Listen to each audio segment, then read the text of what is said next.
Welcome to the Healthy Habit Hotseat, where we chat to extraordinary humans and world-leading health experts to dive deep into the intricacies of the daily habits that have shaped their success.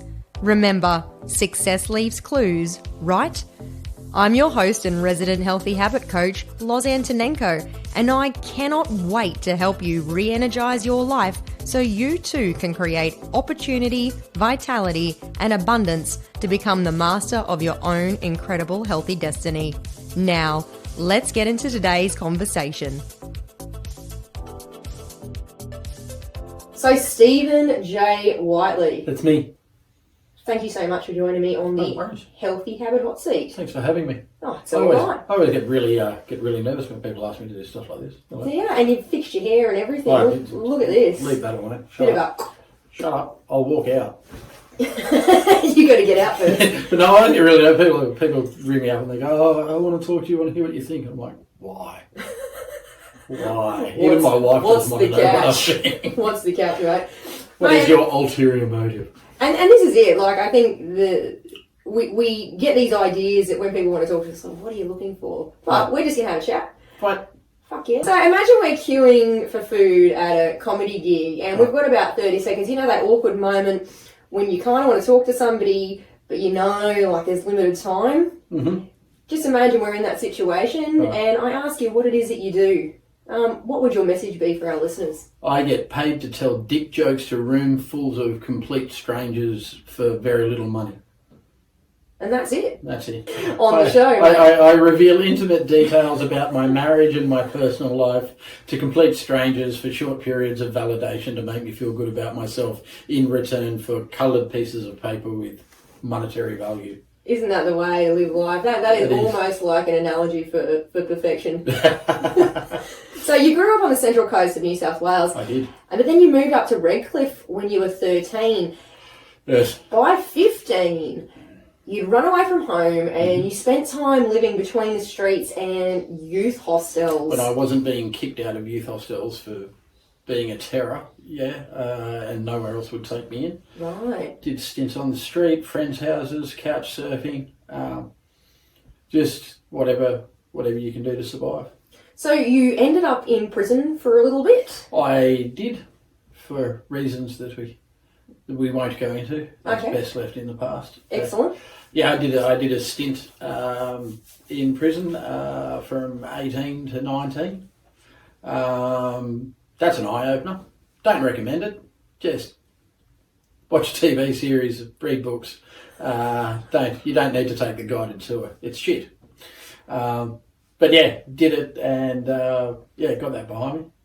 And then you joined a band. I did. I formed a band actually. Okay.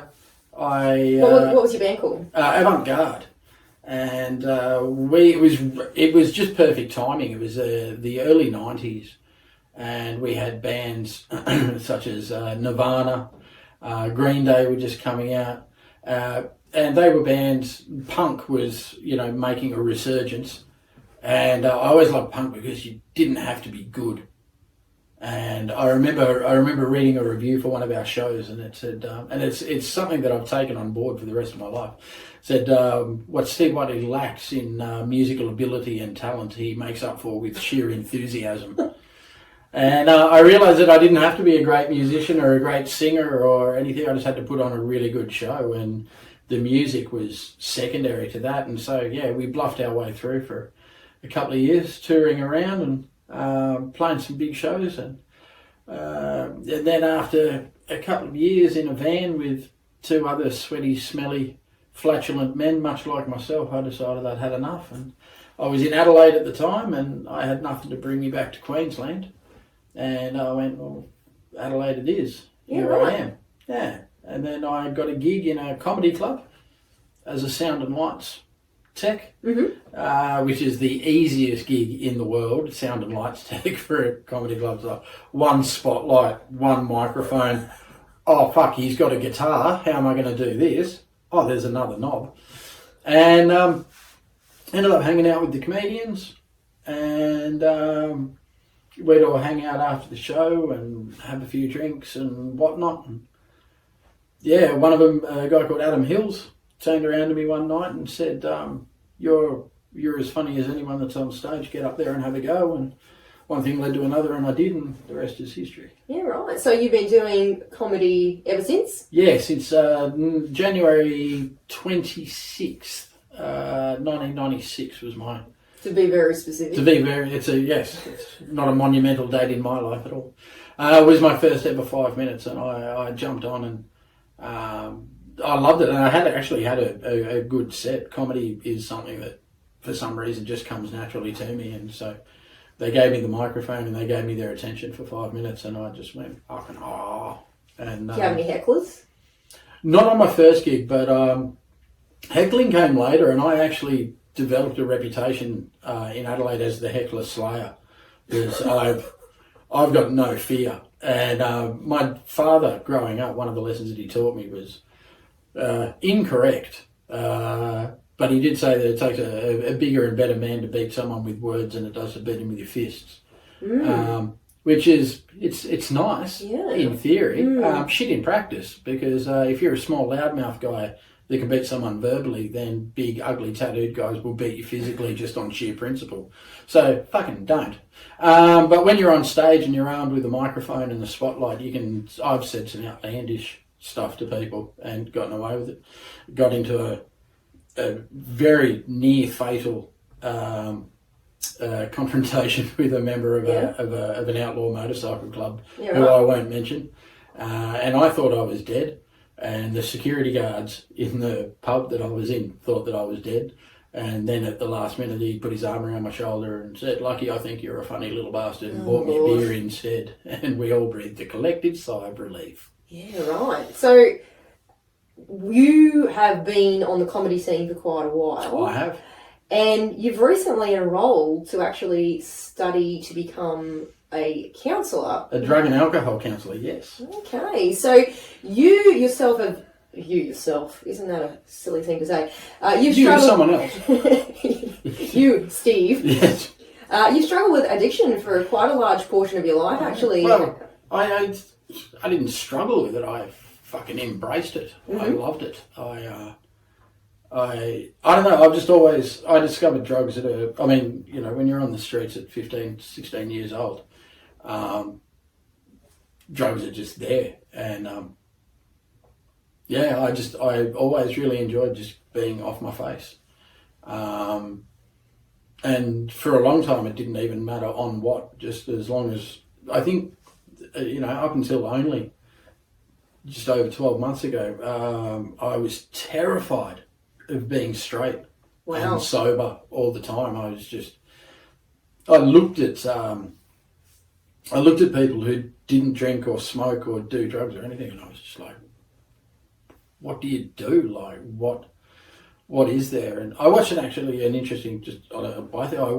interesting documentary on ZZ Top, and the drummer from ZZ Top, he has battled addiction for a long time, and he said, it was just great when someone else says what you're thinking and you go, oh wow, it's not just me. And he said, I love my life now because I just sit on the couch at night and I watch a movie or I read a book and I drink a cup of coffee or a glass of water or something, and then I go to bed. And he goes, and I always used to look at people and wish that I could do that. Wow. And I was like, fuck, that was me too, I looked at normal people. And now that is me. I sit on the couch and I watch TV and I have my hot chocolate and toddle off to bed and wake up in the morning feeling great. So what do you do now, now that you've substituted, addictions with some other things that you do in your life? How do you maintain motivation now throughout your day? It's actually really easy. I've got a lot more energy. I've got a lot more clarity.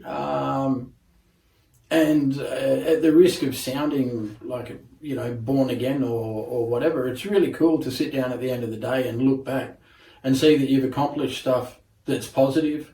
I've gotten into doing things with my hands, building things, just things that seem silly, but like buying cheap outdoor furniture off Facebook Marketplace or Gumtree and sanding it all back and fixing it up and painting it up and then selling it again, not even for a massive profit, but just to sit back and, look at stuff that you've built or that you've created and rather than, a couple of years ago, I would literally just sit on the couch and just drink all day. And I would drink until I fell asleep. I'd fall asleep in the afternoon, then I'd wake up in the early evening and then, have a couple of hours of normality, which was just always still me just drinking. And I just drank 24/7, just absolute 24/7. And I accomplished nothing and I did nothing. My wife and I bought a house, and I remember when I got sober, we'd had a to-do list on the side of the fridge for 3 years since we bought the place, and I hadn't done anything on it.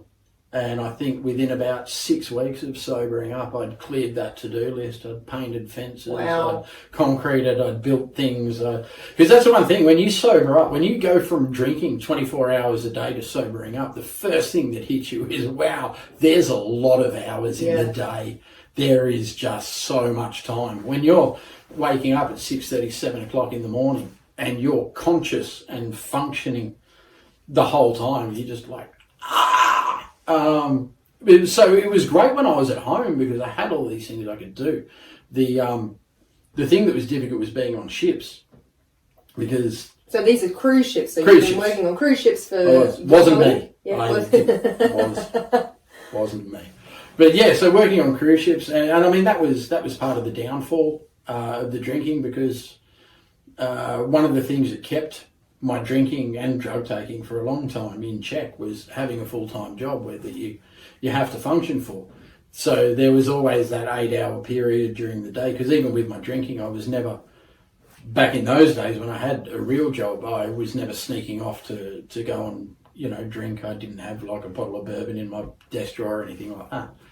But then all of a sudden, when you're just left to your own devices 24 hours a day, 7 days a week, you've got no reason not to, basically. And if you've got an addictive personality, then that's terrible. There were times, because on a cruise ship as well, like you shut your cabin door and it's pitch black. There's no natural light. There's no sunlight. So you don't know what time it is. And, there were definitely times that I'd wake up and look at my watch and go, it's 6 o'clock in the morning. I don't have to be on stage until 10 o'clock at night.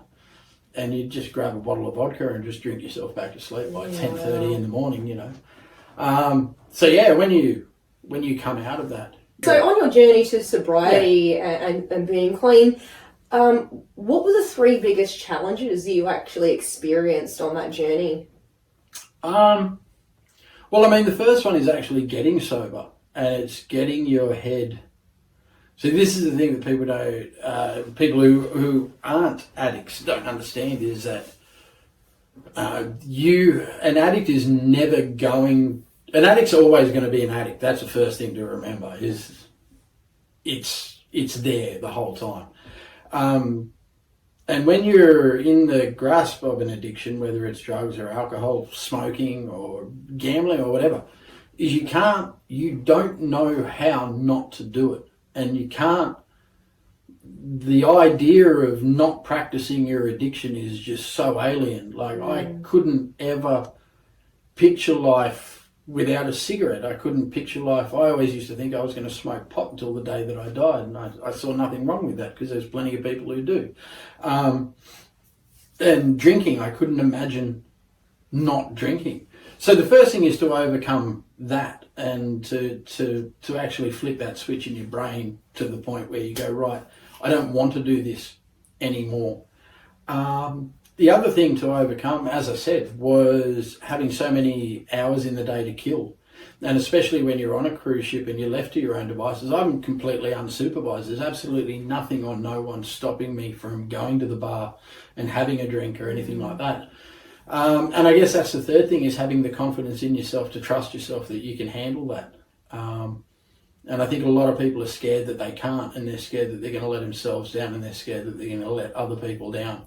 So it's having the confidence in yourself, having a plan, and just being ready to make that step and realise that you don't need that. So in terms of your identity, if we think about where you were and the person that you used to be, what was the biggest thing for you to shift? Because it sounds like your identity was caught up in these things. You said in your own words just before, I imagine that I'd be smoking pot till my dying day, and couldn't imagine myself not having a drink. Now, that's part of who you have been. Mm-hmm. The person that you are now without those things, would you say you're exactly the same person?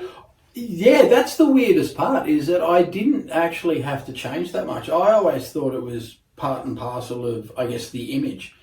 And I was always idealised this image of the tattoos, the piercings, smoking, drinking, sex, drugs, rock and roll, bring it on. And so I thought it was all part of the one thing, the motorcycles, but then when I got sober, I realised that none of that has to change. I can still have the tattoos, I can still have the motorcycle, I can, still do comedy, I can still play music, I can still do everything. I can just do it straight and sober and remember it. I remember going to my first metal concert sober. I went and saw Devil Driver and All That Remains, and it was just so good because I walked out and I could remember it. Yeah. I've got so many of my favourite bands that I've seen numerous times. Rise Against, Foo Fighters, Lamb of God, Killswitch, and I don't remember any of their gigs. I couldn't, because I was just wasted the whole time, So, but realising that your life, as much as it does change in such a huge, massive way, your addiction doesn't define who you are. Just the same as my tattoos don't define who I am, my motorcycle doesn't define who I am. And none of it. What defines you is in here, and that doesn't have to change. And I think a very important thing, I read this somewhere recently and it really resonated with me, is a really important thing to remember is if you're struggling with an addiction and you're wanting to overcome an addiction, is don't call it quitting. Don't look at it as giving up something. You're not giving up smoking. You're not giving up drinking. You're not quitting, because that makes it seem like you're losing something, right? So that's got a negative connotation. And there's grief. Grief attaches itself to that. Yeah, because it's loss. Yeah. I'm losing something. Yeah. I'm losing being able to get drunk. I'm losing. You're not. You're gaining sobriety, and even on a more possibly egotistical scale, one of the things that I've learnt to embrace recently is accepting people's congratulations and accepting people's respect. I used to shy away if people used to congratulate me for giving up, drinking or getting over my alcoholism or whatever. I'd always be like, it was nothing. But now, embrace that. You do have a right to be proud, because it's not something that everybody can do. So, you're not giving up, you're not quitting, you're growing and you're moving on, and you're leaving it behind you. It's always going to be a part of you. It's always going to be You're evolving, there, aren't you, really? But you don't have to carry it with you forever. Yeah. So when you met your wife, what's your wife's name? Jess. So who must be obeyed. There you go. That's actually what she's in my phone. When you met She Who Must Be Obeyed. Yeah, when I'm on hands-free, I'll push the button, I'll be like, call She Who Must Be Obeyed. And then it comes back, calling She Who Must Be Obeyed. Yeah. In public. Well, she wasn't drinking. She doesn't drink. She never has. Drink. So she obviously has been quite a big influence on your journey. Well, the thing about Jess was she never actually... she never hassled me to quit. She never hassled me about drinking. But toward the end, when I was way, way, way out of control, it was quite obvious that it was getting a bit of a drain on her. And there was one thing that stands out in my mind was every time we would go out, every time we would go grocery shopping or to the shops or whatever, I'd always, every time, it'd be we've just got to swing by the bottle on the way home, because I always had to buy alcohol. Whether I needed it or not, I'd buy it just in case I might need it in the future. And she would always get this look on her face of just, not guilt, she wasn't taking me on a guilt trip, but it was just this resignation of, he's buying booze again, or, and then the absolute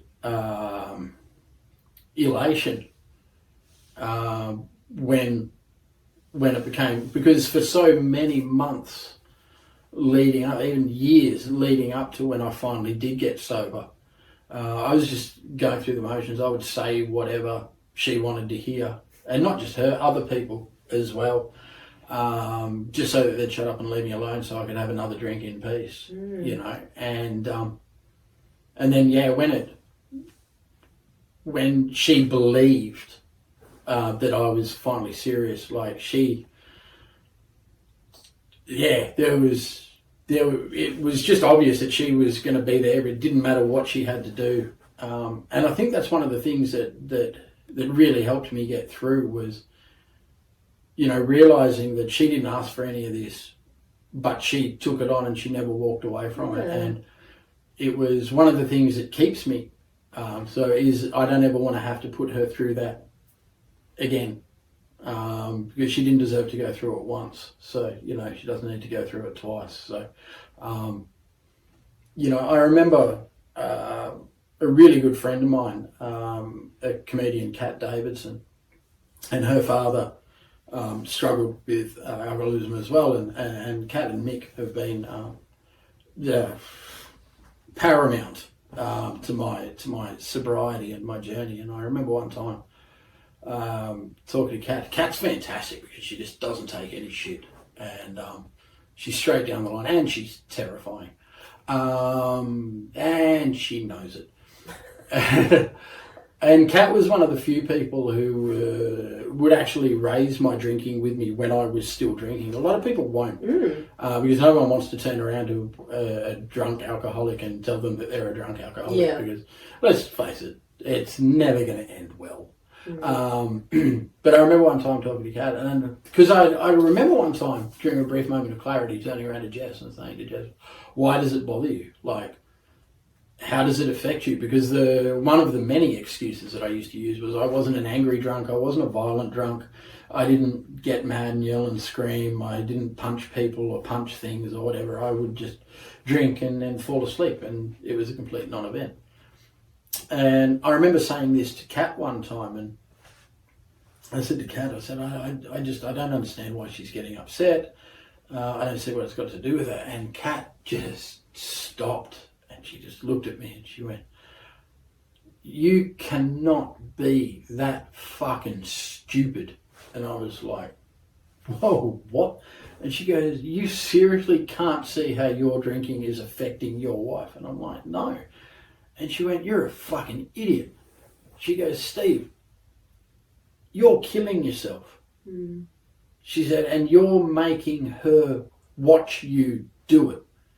She said, I love you, Steve, but I'm not in love with you, but even I don't want to see you die. Yeah. She said, this is a woman who's in love with you. She's given her life to you. She's given everything to you. And you are forcing her to sit in a front row box office seat and watch you single-handedly destroy the man that she loves. And that was just this brief moment of clarity where I went, that's the thing about being an addict, is you're extremely selfish. You don't realise the effect that it's having on other people. And that really hit home for me. And so one of the things that I hold when I got sober was knowing that I'd given that back to Jess. I'd actually proven to her that she was more important to me than anything was. And that was a good feeling. It's nice. Your relationship's changed now? Your dynamic? So still the same? Yeah. You're still she who must be obeyed? Oh, yeah. Yeah. No, it didn't. It got better. She's much happier. And I mean, there are little changes that people take for granted. Being the man, at the risk of sounding sexist, feminists direct all of your mail to her.